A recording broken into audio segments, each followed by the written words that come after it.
ಬಿಜೆಪಿಯವರು ನನ್ನ ಪತ್ನಿಯ ಚಪ್ಪಲಿಗೂ ಸಮನಲ್ಲ. ಬಿಜೆಪಿ ಮುಖಂಡರ ವಿರುದ್ಧ ಶಾಸಕ ವಿನಯ್ ಕುಲಕರ್ಣಿ ವಾಗ್ದಾಳಿ ನಡೆಸಿದ್ದಾರೆ. ನೋಡಿ, ಇದು ದೊಡ್ಡ ಮಟ್ಟದ ವಿರೋಧಕ್ಕೆ ಕಾರಣ ಆಗ್ತಾ ಇದೆ. ಒಂದು ರೀತಿ ವಿವಾದದ ಸ್ವರೂಪವನ್ನು ಪಡೆದುಕೊಂಡಿದೆ. ನಾಲಿಗೆ ಹರಿಬಿಟ್ಟಿದ್ದಾರೆ ವಿನಯ್ ಕುಲಕರ್ಣಿ. ಚಪ್ಪಲಿ ಹೋಲಿಸಿದ್ದಾರೆ, ಅವರ ಹೆಂಡತಿ ಚಪ್ಪಲಿ ಹೋಲಿಸಿದ್ದಾರೆ. ಅದಕ್ಕಿಂತ ಕೀಳು ಬಿಜೆಪಿಯವರು ಅಂತೇಳಿ.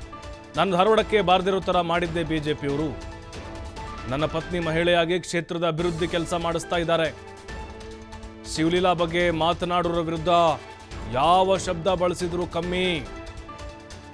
ಕೋಳಿಕೆರೆ ಹೂಳೆತ್ತುವುದನ್ನು ಬಿಜೆಪಿ ಪಾಲಿಕೆಯ ಸದಸ್ಯ ಬಂದ್ ಮಾಡಿಸಿದ್ರು. ಪರ್ಸೆಂಟೇಜ್ ಕೊಟ್ಟಿಲ್ಲ ಅಂತ ಬಿಜೆಪಿಯವರು ಕಿರಿಕ್ ಮಾಡ್ತಾ ಇದ್ದಾರೆ. ಈಗ ಕ್ಷೇತ್ರದಲ್ಲಿ ಕೆಲಸವಾಗ್ತಾ ಇದೆ, ಇದಕ್ಕೆ ವಿರೋಧ ಮಾಡ್ತಿದ್ದಾರೆ. ಸುಮ್ಮನೆ ನನ್ನ ಪತ್ನಿ ಮೇಲೆ ಆರೋಪ ಮಾಡ್ತಾರೆ ಅಂತ ಕಾಂಗ್ರೆಸ್ ಶಾಸಕ ವಿನಯ್ ಕುಲಕರ್ಣಿ ಗುಡುಗಿದ್ದಾರೆ. ಬಿಜೆಪಿಯ ನಾಯಕರ ವಿರುದ್ಧ ನನ್ನ ಹೆಂಡತಿ ಚಪ್ಪಲಿಗೂ ಕೂಡ ಬಿಜೆಪಿಯು ಸಮನಲ್ಲ ಅಂಥೇಳಿ.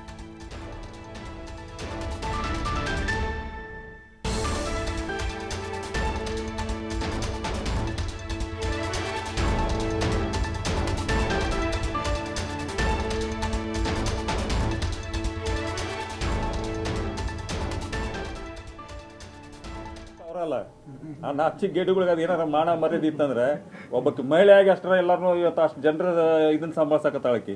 ಇವತ್ತು ಅವ್ರ ಯಾವುದೋ ಕಷ್ಟ ಇದ್ದಂಥ ಟೈಮ್ನ ಅವ್ರ ಕಷ್ಟಕ್ಕೆ ಹೋಗಿ ನಿಂದಿರ್ತಾಳ. ಯಾವ ಅಭಿವೃದ್ಧಿಯಲ್ಲಿ ಕುಂಟಿದಾಗ ಹೋಗಿ ನಿಂದಿರ್ತಾಳ. ಜನರ ಸಲುವಾಗಿ ಇವತ್ತು ಆಕಿ ನಿಂತು ಫೈಟ್ ಮಾಡತ್ತಾಳ. ಅವ್ರು ನಾಚಿಗೆ ಬರ್ಬೇಕು. ಬಾಯಾಗ ಯಾವ ವರ್ಡ್ ಮಾತಾಡಿದ್ರು ಕಮ್ಮಿ. ಅವ್ರಿಗೆ ನಾಚಿಗೆ ಮಾನ ಮರ್ಯಾದೆ ಏನಾರಿದ್ರೆ ಮಾಡು ಮೊದಲು ಥರ್ಡ್ ಕೆಲಸ ಬಂದ್ ಮಾಡ್ರಿ. ಅವ್ರು ಮೊದಲು ಆಕಿ ಬಗ್ಗೆ ಏನು ಮಾತಾಡ್ತಾರ? ಆಕಿ ಚಪ್ಪಲಿಗೂ ಕಿಮ್ಮತ್ತಿಲ್ಲ ಮಕ್ಕಳು. ಮಾಡಾಕತ್ತಾಳ. ಇವತ್ತು ಹೇಳಕತ್ತಿಲ್ಲ ಅಷ್ಟು ಜನರಿಗೆ. ಇವತ್ತು ಅಷ್ಟು ಜನರಿಗೆ ಹೋಗಿ ಸ್ಪಂದಿಸುವಂಥದ್ದಾಗಲಿ ಒಬ್ಬ ಮಹಿಳೆ ಎಂದು ರಾಜಕಾರಣಕ್ಕೆ ಬಂದಾಕೆಲ್ಲಕ್ಕಿ. ಆದರೂ ಕೂಡ ದರ್ವೊಬ್ಬರದು ನನ್ನ ಮನೆ ಬಾಗಿಲು ಮಟ್ಟಿಗೆ ಯಾರೋ ಬಂದರೂ ಕೂಡ ಅದು ಫೈಟ್ ಮಾಡಕತ್ತಾಳ. ಇವ್ರು ನಾಚಿಗೆ ಮಾನ ಮರ್ಯಾದಿಲ್ಲ. ಎಲ್ಲ ಕೆಲಸಕ್ಕೂ ಅಡ್ಡಿಪಡಿಸ್ತಾರ. ನೀವು ಎಕ್ಸಾಂಪಲ್ ನಮ್ಮ ಕೋಳಿಕೆರೆ ನಡೆಯುವಂಥ ಟೈಮಲ್ಲಿ ಯಾರು ಬಂದ್ ಮಾಡಕತ್ತವ್ರು? ಅಂಥ ಕೆಲಸ ಬಂದ್ ಮಾಡ್ತಾರೆ ಯಾರ? ಇವ್ರಿಗೆ ಯಾವ್ದು ನಾಚಿಕೆ ಮಾಡ ಮರಿದೆ? ಇವ್ರಿಗೆ ಅಭಿವೃದ್ಧಿ ಕಡೆ ಯಾವುದೋ ಒಂದು ಸಣ್ಣ ಯೋಗ್ಯತೆನೇ ಇಲ್ಲ ಅವ್ರಿಗೆ ಮಾಡುವಂಥದ್ದು. ಏನು 5 ವರ್ಷ ಕೊಟ್ಟಿದ್ರಲ್ಲ, ಏನು ಮಾಡಿದ್ದಾರೆ 5 ವರ್ಷ? ಇವತ್ತು ನನಗೆ ಇವತ್ತು ನಾವು ಇಷ್ಟೆಲ್ಲ ಗ್ಯಾರಂಟಿಗಳನ್ನ ಕೊಟ್ಕೊಂಡು ಸರ್ಕಾರದಲ್ಲಿ ಇವತ್ತು ಯಾವುದೋ ಹಳ್ಳಿಗೆ ಹೋಗ್ರಿ, ಎಲ್ಲ ಹಳ್ಳಿಗಳು ನಾ ಕೆಲಸ ಹಿಡಿಸಿರೋದು. ಧರ್ಮದ ಹಳ್ಳಿಯಾಗ ಕೆಲಸ ಮಾಡಿದ ನಾ ಇಲ್ಲಂದ್ರೂ ಕೂಡ ನಾ ಇದ್ದಾಗ ಹೆಂಗೆ ಕೆಲಸ ಹಿಡಿದಿದ್ದು ಅದೇ ರೀತಿ ಕೆಲಸ ಹಿಡಿಯೋದು. ಹೋಗ್ಬರ್ರಿ, ನಮ್ಮ ಅಭಿವೃದ್ಧಿ ಒಂದ್ಸಲ ನೋಡ್ಬರ್ರಿ. ನಮ್ಮ ಕ್ಷೇತ್ರದಾಗ ಹೋಗ್ರಿ, ನಮ್ಮ ಹೊಲಕ್ಕೆ ಹೋಗಿ ರಸ್ತೆಗಳಿಗೆ ನೋಡ್ಬರ್ರಿ. ಇಡೀ ರಾಜ್ಯಕ್ಕೆ ಬೇಕಾದ್ರೆ ಚಾಲೆಂಜ್ ಮಾಡ್ತಾರೆ. ಇಡೀ ರಾಜ್ಯದಾಗ ಇವತ್ತು ಆ ರೀತಿ ಎಲ್ಲಿ ರಸ್ತೆಗಳಾಗ ನೋಡ್ಬರ್ರಿ ಹೋಗಿ. ಏನಂತ ಅಪೋಸ್ ಮಾಡ್ತಾರೆ ಇವರು? ನಾಚಿಕೆ ಮಾಡ ಮರೈತೆ ಅವ್ರಿಗೆ ಏನಾರ? ಏನು ಆರೋಪ ಮಾಡೋಕೆ? ಅವ್ರು ಯಾರು ಆರೋಪ ಮಾಡೋಕೆ? ನಾ ಇದ್ರೆ ಹೇಳ್ತಿದ್ದವ್ರು ಆರೋಪ ಮಾಡಿದ್ರೆ ಏನು ತಲೆ ಆರೋಪ ಮಾಡ್ತಾರೆ? ಅವಕ್ಕೇನೈತೆ ಅಭಿವೃದ್ಧಿ ಗುರ್ತಿಲ್ಲ. ಇಲ್ಲ ಕೋಳಿಕೆರೆ ಒಳಗೆ ಇದಾಲಿ ಕಾರ್ಪೊರೇಟರ್ ದುಡ್ಡು ಕಾಂಟ್ರಾಕ್ಟ್ ದುಡ್ಡು ಕೊರುವವರಿಗೆ ಚಾಲಕ ಕೆಲಸ ರೋಡ್ ಹಿಟಾಚಿಗೆ ಅಡ್ಡು ಹೋಗ್ಕೊಂತಿದ್ದ. ದುಡ್ಡಿಗೆ ಯಾಕೆ ಮಾಡ್ತಾರೆ ಅಷ್ಟೇ ಅವರು? ನನ್ನ ಬರದಂತ ಮಾಡಿದಂಥ ವ್ಯವಸ್ಥೆ ಅವರಲ್ಲ. ಹನಿ ಟ್ರ್ಯಾಪ್ ಮಾಡೋದು ಕೆಳಮಟ್ಟದ ರಾಜಕಾರಣ ತೋರಿಸುತ್ತೆ.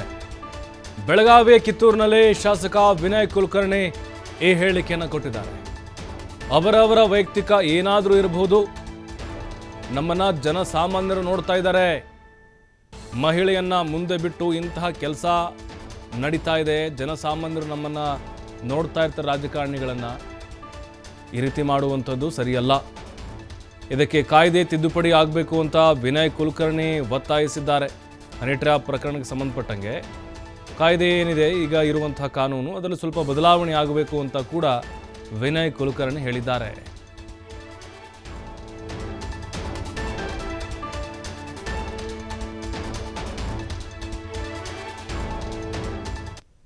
ಬಗ್ಗೆ ನನಗೆ ಗುರುತಿಲ್ಲ. ಆ್ಯಕ್ಚುಲಿ ಇವೆಲ್ಲ ರಾಜಕಾರಣ ವ್ಯವಸ್ಥೆ ಒಳಗೆ ಇದು ಭಾಳ ಕೆಳಮಟ್ಟದ ರಾಜಕಾರಣ ಅನಿಸುತ್ತೆ. ಅವ್ರವ್ರ ವೈಯಕ್ತಿಕ ಏನಿರ್ತಾವ ಗೊತ್ತಿಲ್ಲ. ಇಂಥ ಈ ವ್ಯವಸ್ಥೆ ಬರಬಾರ್ದು ರಾಜಕಾರಣ ವ್ಯವಸ್ಥೆಯಲ್ಲಿ. ಯಾಕಂದ್ರೆ ನಮ್ಮನ್ನು ಸಾಕಷ್ಟು ಜನ ನೋಡ್ತಿರ್ತಾರೆ. ಇದರಿಂದ ನನಗೆ ಇದ್ರ ಬಗ್ಗೆ ಜಾಸ್ತಿ ಮಾಹಿತಿನೂ ಇಲ್ಲ. ಯಾಕಂದ್ರೆ ನಾನು ಟಿ ವಿ ನೋಡಂಗೆ, ನಿಮ್ಮ ನ್ಯೂಸು ನೋಡೋಂಗಿಲ್ಲ. ಇದ್ದಿದ್ದು ಫ್ಯಾಕ್ಟ್ ಹೇಳ್ಬೇಕಂದ್ರೆ ನಾನು ನ್ಯೂಸು ನೋಡಿರಂಗಿಲ್ಲ. ನನಗೇನು ಏನು ನಡೆಯೋದು ಗೊತ್ತಿಲ್ಲ. ಅದಾವ ಅಂಥವು ಅದಾವ ರಾಜಕಾರಣ ವ್ಯವಸ್ಥೆಯಲ್ಲಿ, ಅವು ಅದಾವು. ಬಟ್ ಈ ವ್ಯವಸ್ಥೆ ನನಗೆ ಗೊತ್ತಿಲ್ಲ. ಈ ಸದನದಾಗ ಚರ್ಚೆ ಆಗೈತಿ. ಇದಕ್ಕೆ ಕಾಯ್ದೆ ಬೇರೆ ಕಾಯ್ದೆ ತಿದ್ದುಪಡಿ ಆಗಲೇಬೇಕಷ್ಟೆ. ಅದ್ರ ಬಗ್ಗೆ ನನಗೆ ಗುರುತಿಲ್ಲ.